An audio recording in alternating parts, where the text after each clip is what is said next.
December 21st of 2012 is the end of 13 Baktuns in the Maya long count calendar.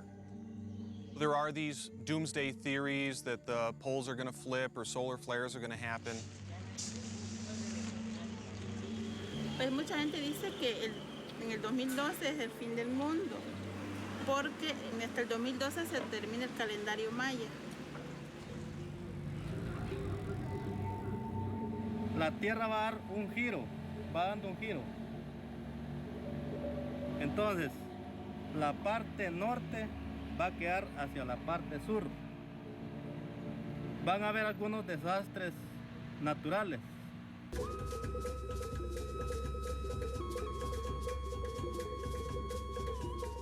It is a very special time. We will discover we are all pieces of a puzzle. La gente está esperando un cambio. Algunos con miedos, otros con ilusión, otros con incertidumbre.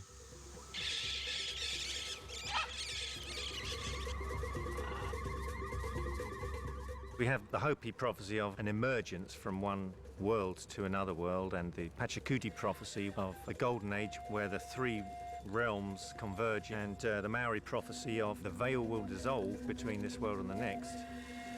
All over the world, it did seem to actually confirm that there is something going on here about the year 2012.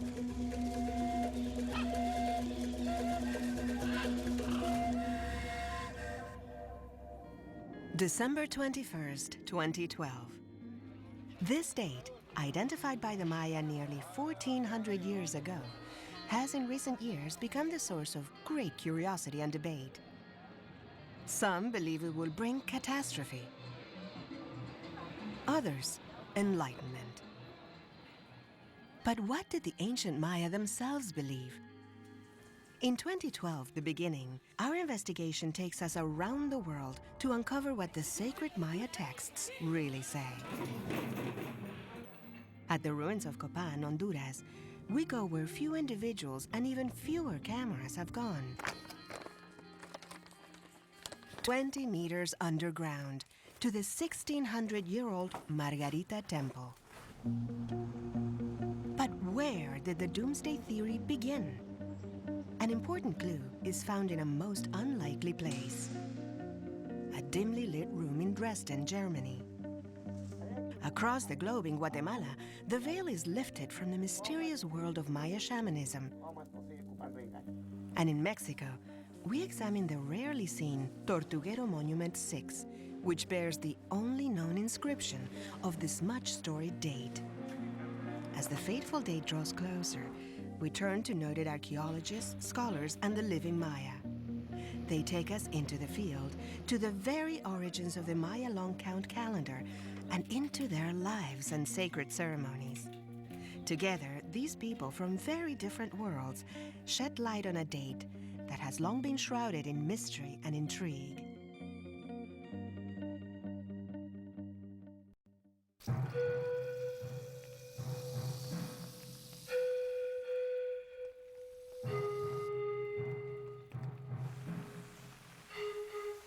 Sinceramente, el Sagrado Fuego no es una simple fogata.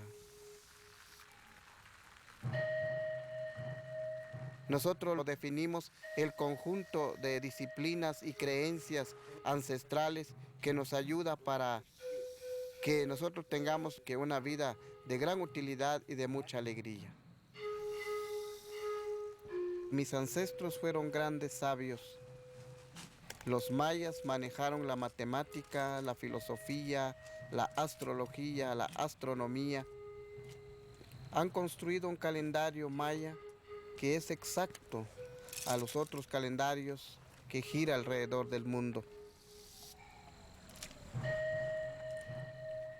Si yo estuviera en el siglo XV, si yo estuviera vestido como estoy ahora con mi ornamento sagrado, ya me hubieran llevado a la hoguera. Ya me hubieran quemado, ya me hubieran maltratado.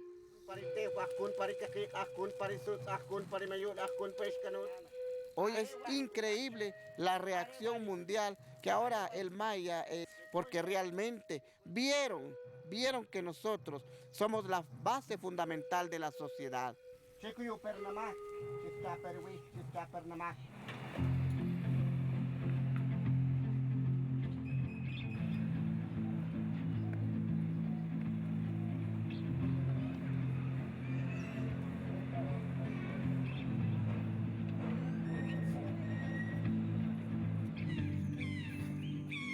The city-state of Palenque flourished in the 7th century. Its monuments contain hieroglyphic inscriptions detailing events that occurred prior to the beginning of the long count calendar. They provide insight into how the Maya counted long cycles of time and serve as some of the best evidence we have that the Maya were great astronomers. John Major Jenkins has been studying Maya culture and writing about 2012 for more than 25 years. As an independent scholar, he is the author of over a dozen books on Maya cosmology and calendrics. His galactic alignment theory is one of the field's most controversial subjects. I first got interested in the Maya back in the mid-1980s. And as I got more into researching the Maya calendar and everything related to that, I realized that there was a great unanswered question, this 2012 date. I'd read that it fell on December 21st of 2012. Well, that's a winter solstice. So right away I thought, well, that's a pretty good indication that there's some kind of intention going on in this date, but I couldn't find any information really about it. So I started looking at the various traditions, and by the early 1990s, I was doing my own independent research into these questions. It's always been driven by getting to the heart of the mystery. That's really been the question for me. Palenque is this amazing 7th, 8th century site, and we're here in the Triad group, which is really the ceremonial core where the inscriptions that relate to the creation mythology are found.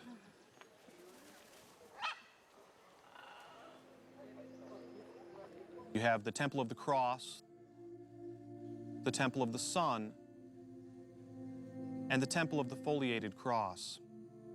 Now, the Temple of the Cross, for example, faces a south-southwest horizon. And on the date of the rituals that are recorded on the inscriptions inside of that temple, you find that the Milky Way was moving into its upright position.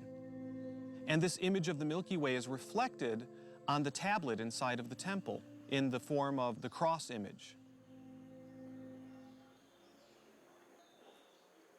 The entire complex of narratives relates the birth of the Triad deities and the role of the Great Mother deity to the era beginning in 3114 BC.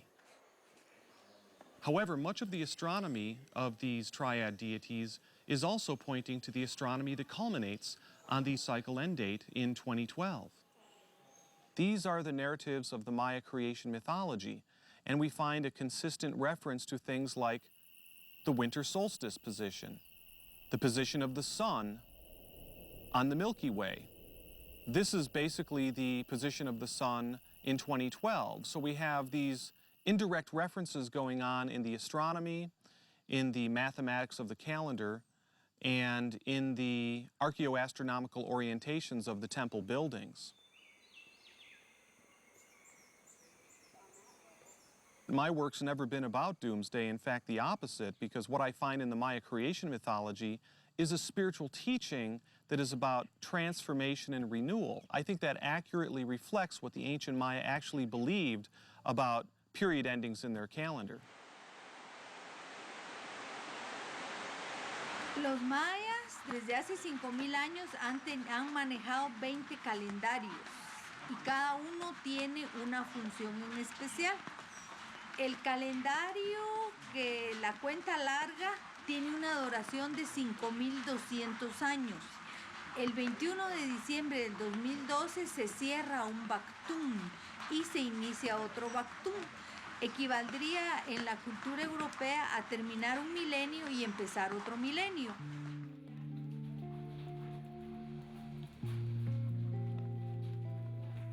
To the Maya, their calendars and their spirituality are inseparable. The sacred fire ceremony is a way of honoring both. El rojo se pone en la salida del sol, que es lo que representa la actividad, la energía, la sangre, la vida. El Popol Vuh dice, somos sangre de su sangre, hueso de su hueso, y somos o sea, ellos sudaron por nosotros, por dejarnos algo.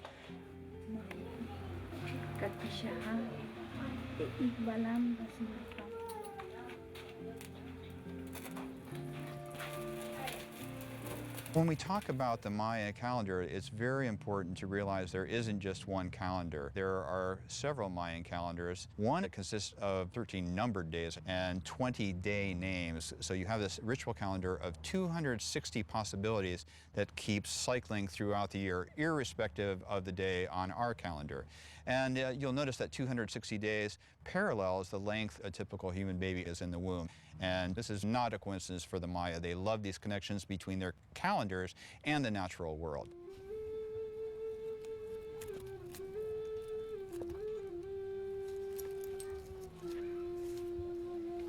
Dentro de este es sagrado porque aquí están los 20 energías del calendario maya. 20, 10 dedos del pie, 10 dedos de la mano, 20. 20 energías, entonces está dentro de esto. Then there is a solar calendar. Nowadays we call that the Hab. That calendar continued for the Maya without taking into account the leap day that we have included in our later Julian and Gregorian calendars. And finally, there's the most important calendar for 2012, and that's the long count. And in the long count calendar on the winter solstice on December 21st of 2012, a large cycle of approximately 5,125 years will be coming to fruition. In the long count, 360 days make a tune. Then you have a Katun, which is a 20-year period. Then finally you have the Baktun, which is a 400 tune or year period. This is the only Maya calendar that has anything to do with the date 2012. Now that's an odd calendar. Why did they make this? They had all these other calendars. What purpose could it serve to them that the other ones didn't already give? For one, it was a linear calendar. It was something that they could project far into the future or far into the past using that and talk about a unique day. But why was that important to them?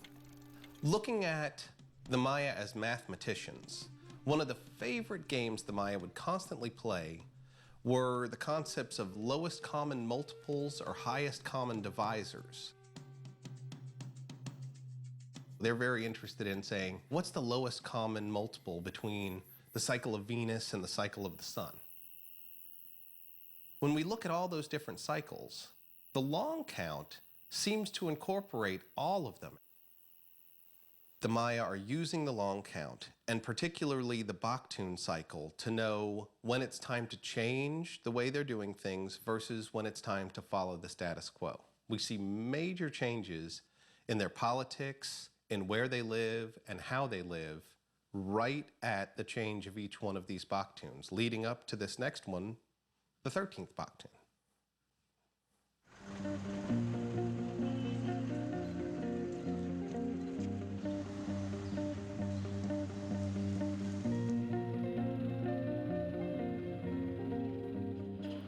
O sea, a partir de 2012, que va a traer muchos problemas sobre inundaciones, temblores.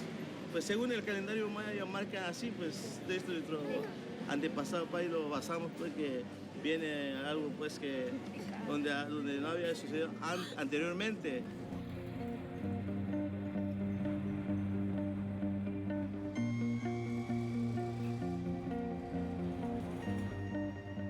Supuestamente para el 2012 ya el mundo se va a terminar, de que para el 2012 pues ya no va a existir nada, que todo se va a destruir.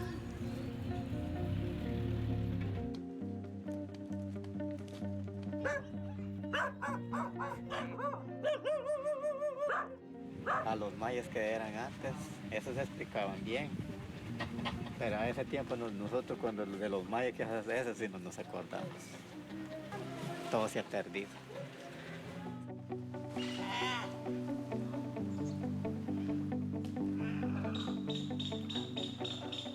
Currently, in the field of Maya studies, there is a bit of a divide between those who entertain the possibility that the Maya were interested in 2012 and that there may be an astronomical component to 2012, and those who basically dismiss the entire thing. And I think that divide really stems from the association between 2012 and apocalyptic ideas of the end of the world, or even New Age ideas of a rebirth of consciousness. I fall somewhere in the middle in that I study Maya archaeoastronomy, and so I'm basically looking at the evidence and whatever the evidence says. And so I think it's really important for us to separate out the ideas that the Maya, were capable of astronomical measurements, and also how they thought about those mythologically. The fact that the Maya were intensely great astronomers is exhibited at Palenque, and people use that evidence that the Maya at Palenque were great astronomers to infer that then they would have been able to create an end date of the calendar in 2012. There's where, in my opinion, you've taken the argument too far. The conclusion that 2012 is a result of their astronomical prowess is the place in which we depart any reasonable scientific argument. There's so many dimensions to the confusion regarding 2012. One of the big ones, though, is this issue of the galactic alignment. The way John Jenkins describes it is very accurate and very valid because he always refers to it very clearly as an alignment that takes place on the solstice. Well, that's a very interesting alignment. And it's one, this is something that most people really don't get, it's one that happens every single year and has since the dawn of our solar system. This is not something that can affect us in any way. If it were going to affect us, it does affect us every single year.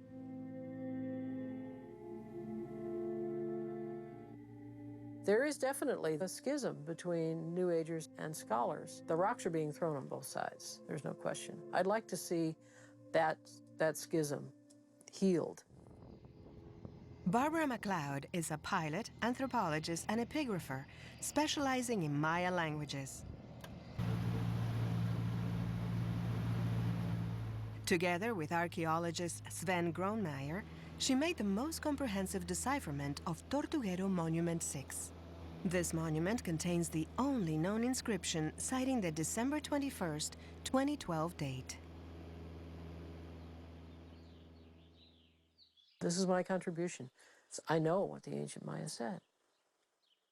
Chakin, bolonwinikihi, ush haab, washakwinikaab, ush pik, chan ahau, ush uniu, uchtom ili yen bolonyokte, tachak hoya. My first recollection of Tortuguero Monument 6 was sometime in the 70s, late 70s or early 80s, when I first saw a drawing of it. And my thought was, wow, whoever can read that, more power to him. And so I kind of forgot about Tortuguero Monument 6 until the fall of 2009, when Sven Gronemeyer and I decided, well, let's talk about this monument. Let's talk about the right panel, because he had drawn it. And let's see if we can figure out what it really says. And I would crack every single hard nut on this text. And there are some. Everybody wants to know what Tortuguero Monument 6 says about 2012. And we knew.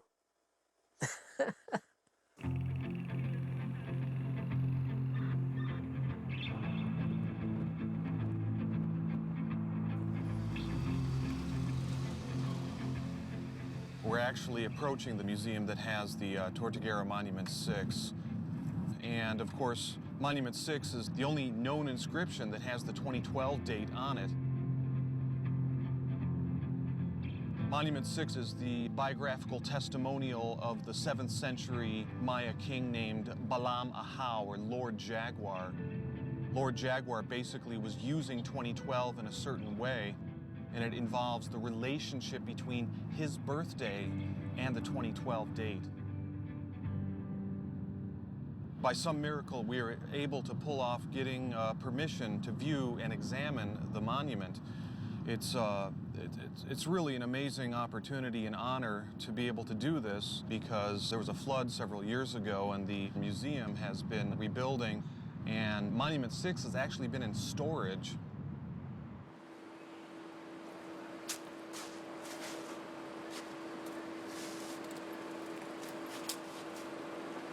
We've gotten special permission to get in, so it's really exciting because not very many people get to view the monument here.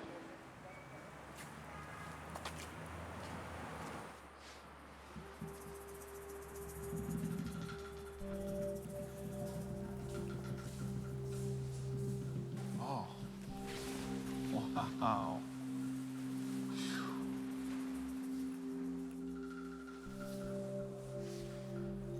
It's really incredible to be here, to be looking at this amazing monument.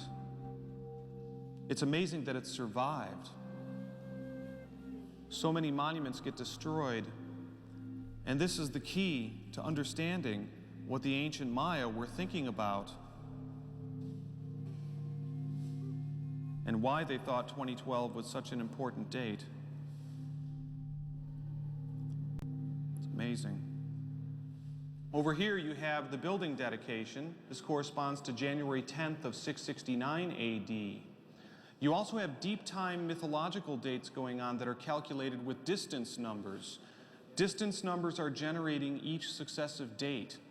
And you have dates that are in the historical time frame of when Lord Jaguar lived, between 612 AD and 679 AD. But you also have references to deep time rituals that were going on a century before Lord Jaguar was born. You also have, of course, him referencing the 2012 date on the right flange, which is over here. And you can even see, we have here the 13th Baktun completion with the 2 bars and the 3 dots. And here's the Baktun glyphs. And here you have the Ahau glyph and the 3 Kankin. So 4 Ahau, 3 Kankin. That is the date of December 21st, 2012, the end of 13th Baktuns. What's going on in the sky on that date is that the bright band of the Milky Way crosses over the ecliptic, which is the path that the sun, moon, and the planets follow. So there's a cross in the sky, and on December 21st of 2012, the sun will be right in the middle of that cross. That is a rare astronomical alignment. So it's something that only happens in the era of 2012. It is a great period ending in the Maya long count calendar. They really do believe that period endings are about transformation and renewal, but it requires a sacrifice of the illusions that keep us imprisoned by the values and beliefs of the previous cycle that have expired. The Tortuguero Monument is very critical for understanding how the ancient Maya thought about 2012. The astronomy of these 2 dates, which bracket the entire monument, is the same. They're both dates when the sun is lined up with the crossroads of the Milky Way and the ecliptic. And for this reason, we can understand that Lord Jaguar was referencing the 2012 date because it reflected his birthday astronomy. Coming to see Tortuguero Monument 6 has emerged as the culmination of a 25-year quest to really understand what the ancient Maya thought about 2012.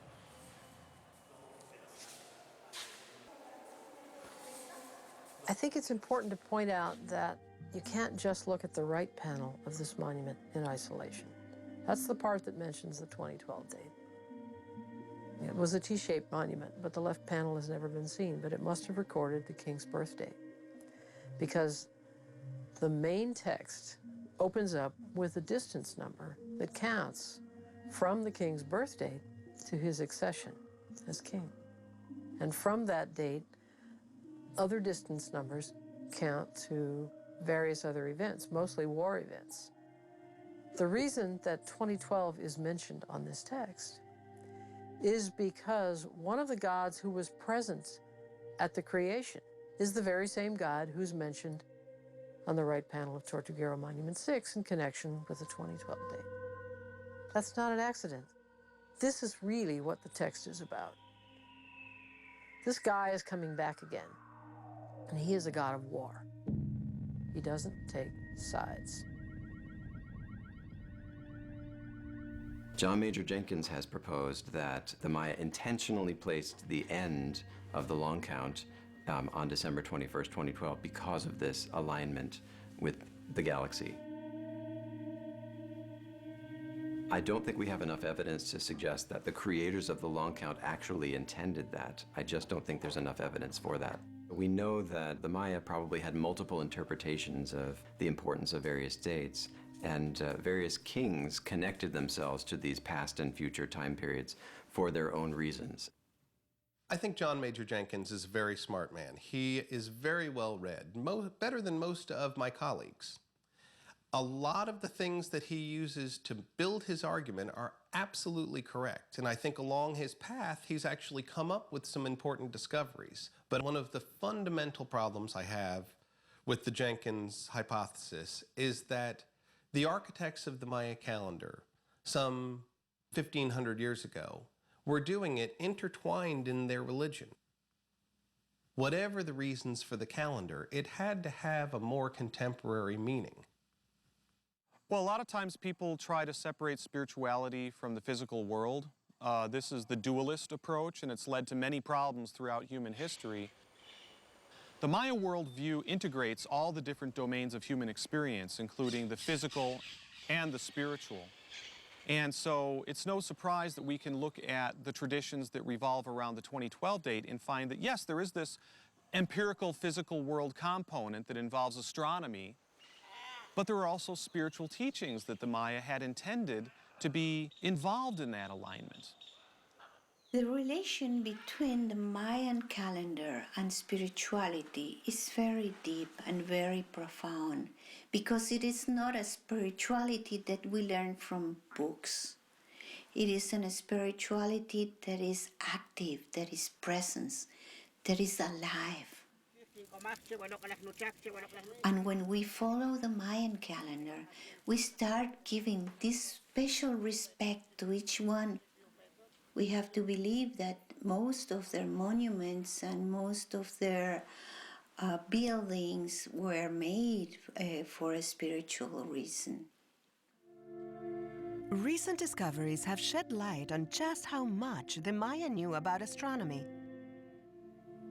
This new evidence is being used to support the theories of all sides of the 2012 debate.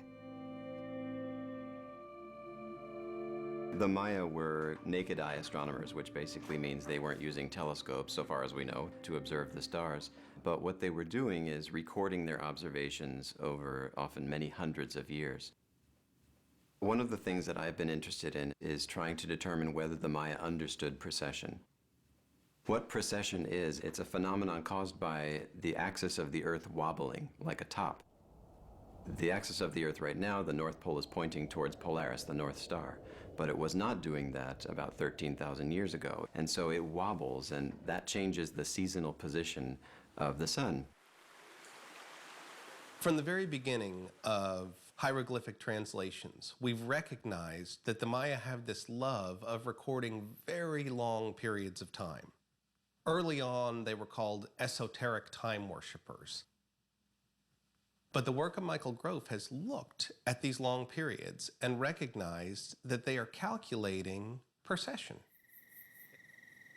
Since Michael Grove has just in the last few years truly proved that the Maya have the ability to calculate precession, now that idea that they would have purposely designed the calendar to work with precession has more validity.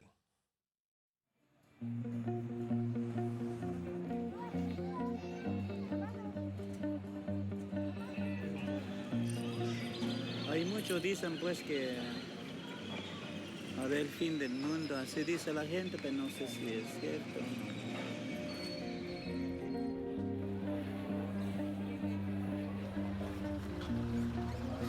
Si usted sabe, en relación cuando fue en el año 2000, se habló del YK-12. Se esperó que el sistema tecnológico, las computadoras colapsarían, pero no hubo mayor cosa. Yo pienso que lo mismo va a suceder en el 2012.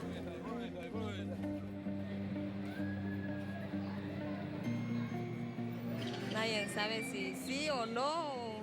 Ya ahorita se dicen muchas cosas, que como que se va a acabar el mundo, que se iba a acabar en el 2012 y quién sabe.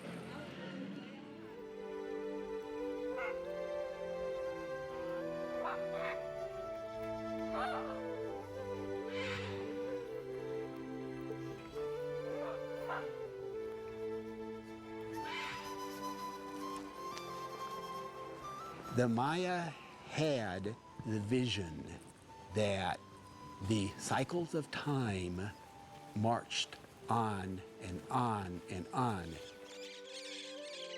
The question is, do people always accompany the drumbeat of time?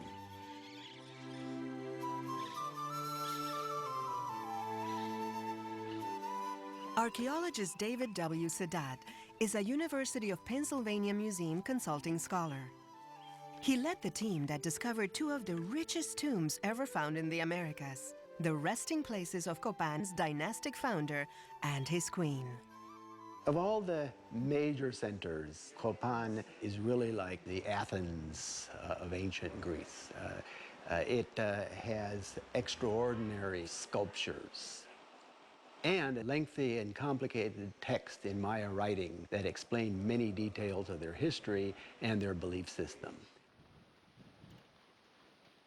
The significance of Copan with regard to the question of 2012 resides in our understanding the art of statescraft the Copan dynastic founder Yashkuk Mo practiced when he performed the great ceremonies for the initiation of Baktun IX in 435 AD. People were reminded that for the great eras to continue, they must be followers of the spiritual way that was part of their life. Born and raised in Guatemala, he returned to the Maya lands to serve as field director of University of Pennsylvania Museum's early Copan archaeological project. The first real major Maya site that I ever visited when I was 8 years old was Quirigua. And I remember so clearly looking at these awesome stelae that the Maya ever erected there at Quirigua. And then this elderly gentleman said, across those mountains over there, and he pointed towards Copan, there's an even bigger city with many more of these stone idols, he called them. I always felt that in some way, on some level, I've always meant to come here.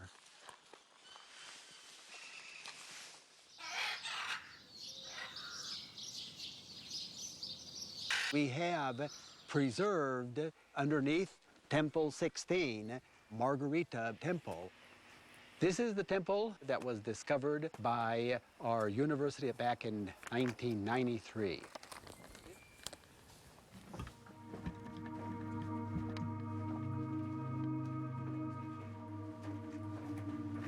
This temple is rarely visited and filmed because of its difficulty in access. We are very, very privileged to have been granted authorization to come in here today.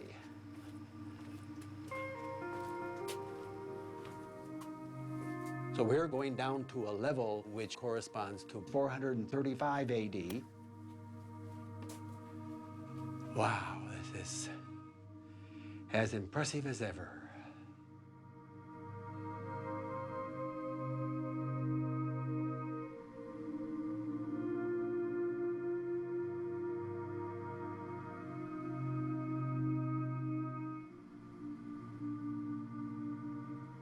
Here we have this very pervasive myth on the origin of time and the preceding events that led to the destruction of the previous age and the creation of the new period that we are so close upon to completing.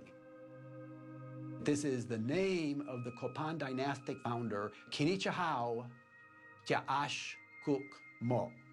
He is giving a very explicit lesson to those that saw this, that mankind, through the agency of the founder Yashkukmo, emerges from the darkness of the underworld and starts the new time, a new dawning, a new great age.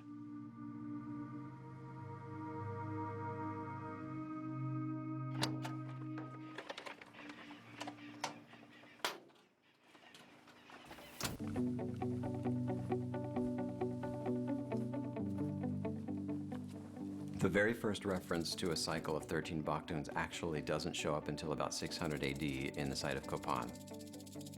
And what I've suggested in one of my papers is that this idea of a cycle of 13 Baktuns may have begun in Copan because we don't see any earlier evidence for it. And that idea then diffused elsewhere into Palenque, Quirigua, and as well as to Tortuguero, and up in Coba also, where we have this giant number showing the cycle of 3114 BC within larger and larger cycles of 13, 13, 13, 13, 13. And I think it adds up to about 29 octillion years or something like that. The love the ancient Maya had for calculating deep time dates can be observed in their concept of Baktun change, or the change from one 144,000-day cycle into the next.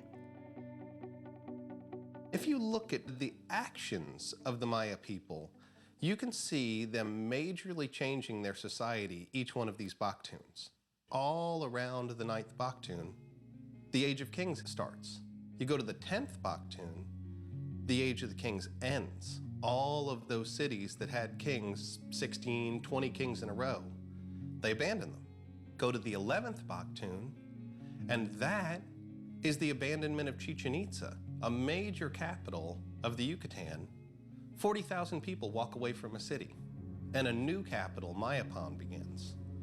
Go to the 12th Baktun, and you've got 1618 is the date.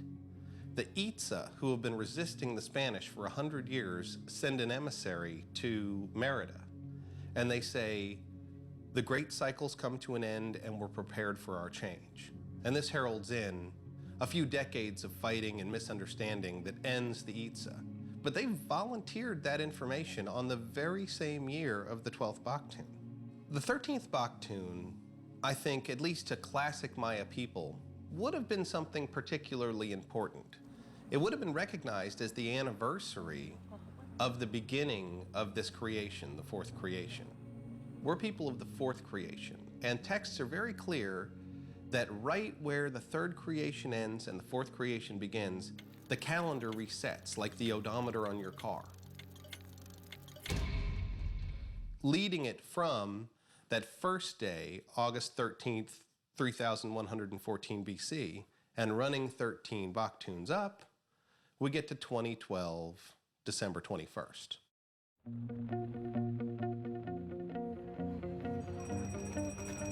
Dicen que viene el final en el 2012, que todos nos vamos a morir, pero en sí yo no creo.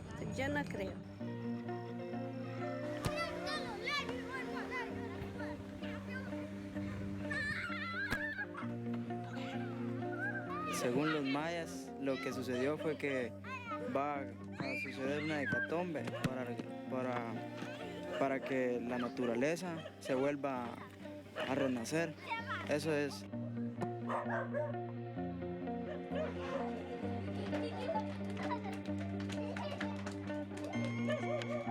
Es que alguien dicen puede que el mundo se va a perder, pero no es así. En eso nosotros no nos creemos de que hasta el 2012 llegaríamos.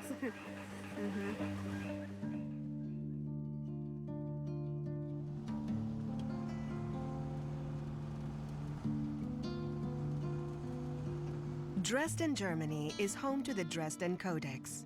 It is from this manuscript that the Doomsday Theory was born.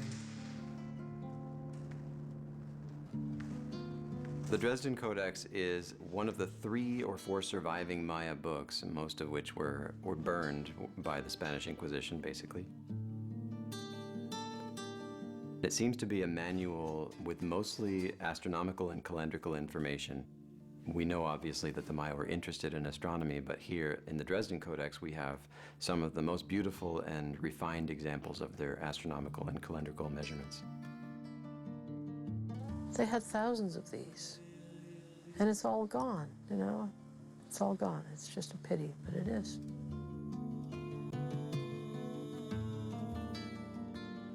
The Dresden Codex is a very important book of the Mayans. There is a reason why it survived. There are stories of the Mayan people that jumped inside a fire while the books were burning. I always felt a very deep connection with that book. The Maya calendar guides Aumraq's life and work as a medicine woman and ceremonialist. She has traveled here to fulfill her lifelong dream of seeing the Dresden Codex. This codex, the moment I saw it, I had a very intense response, very emotional, because I started crying. This sacred book is very far away from its original people. And I believe all of the ancient knowledge of the Mayan is also very far away from my people. For many years, the Mayan people have hidden in caves to do ceremony. They were persecuted.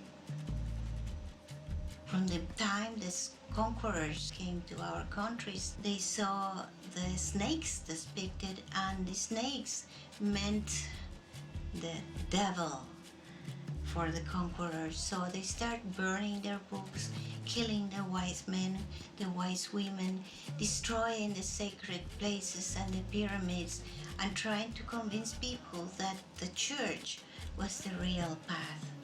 And that is why many of our cultures has been destroyed.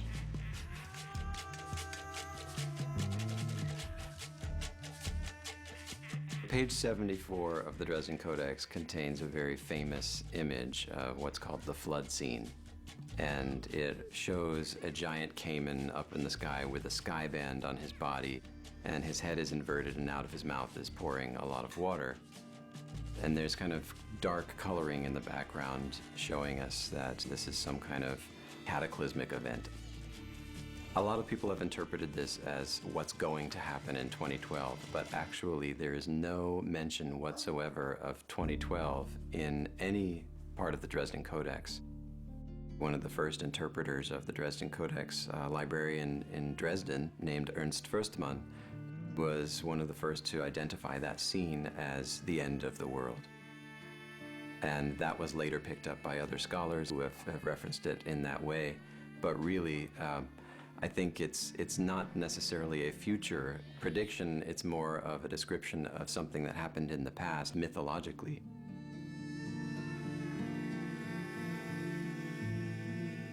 There's a rather large movement of a lot of people thinking about something going to happen in 2012. And I am a believer in manifesting our destiny. I think that if enough people think something, that in and of itself sometimes makes things happen.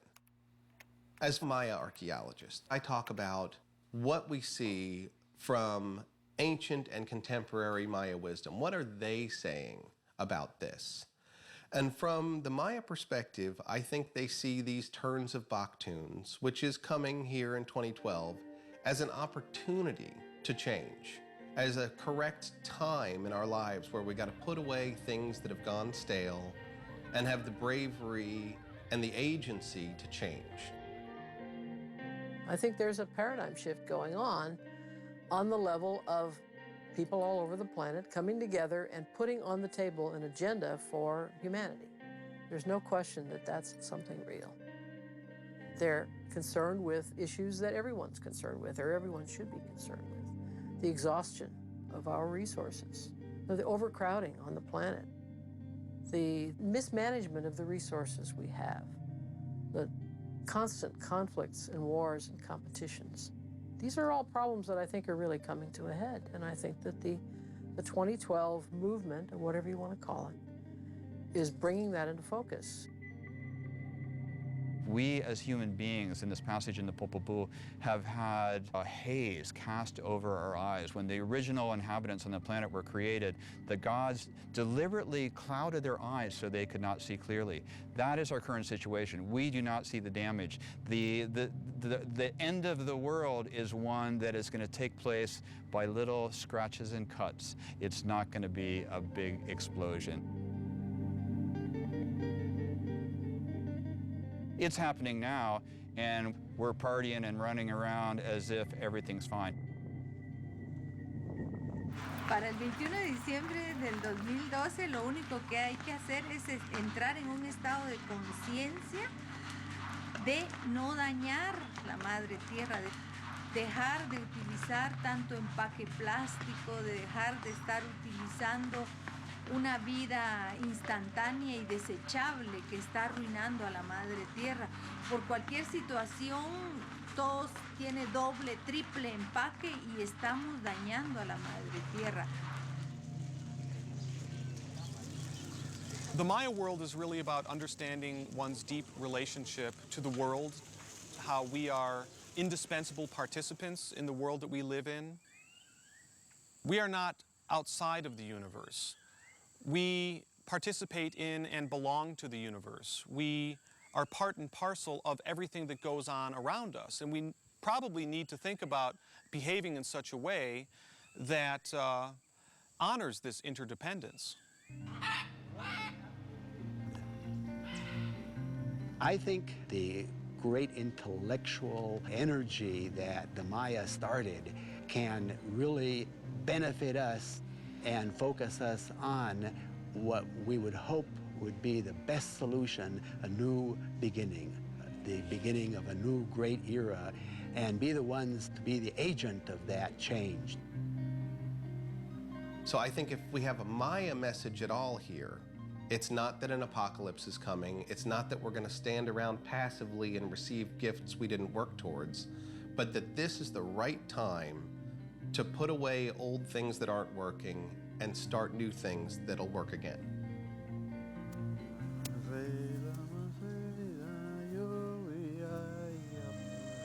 Muchos hablan de una preparación a través de la meditación, otros hablan acerca de oración, otros hablan acerca de diferentes formas de esperar el 2012.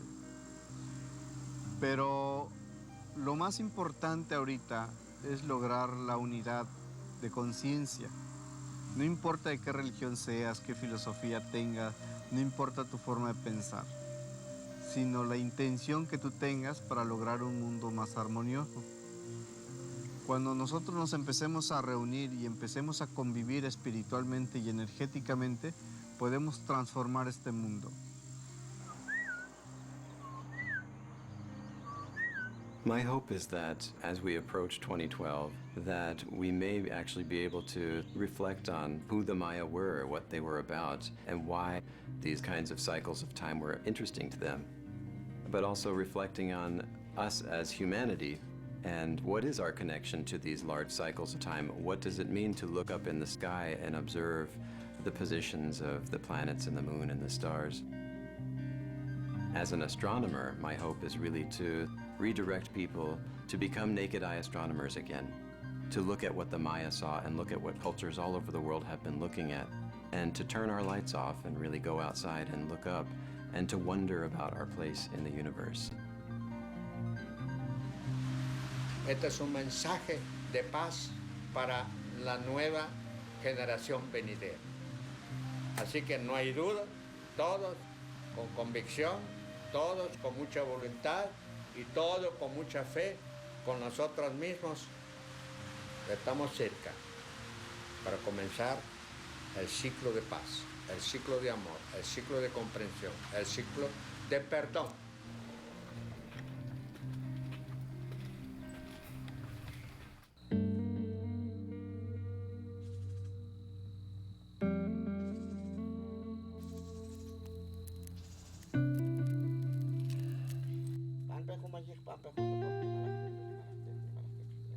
He invocado las 260 energías,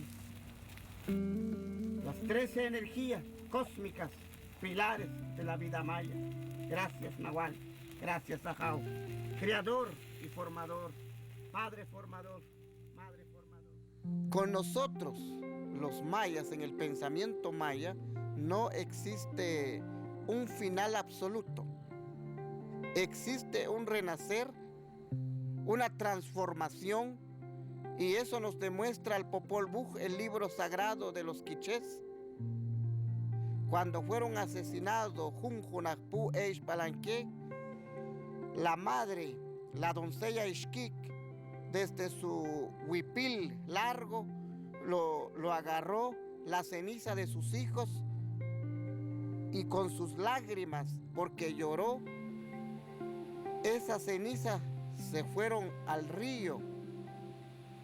Por lo tanto, revivieron, se encarnaron en el agua, dos gemelos muy maravillosos. Por lo tanto, con nosotros la renovación sí existe.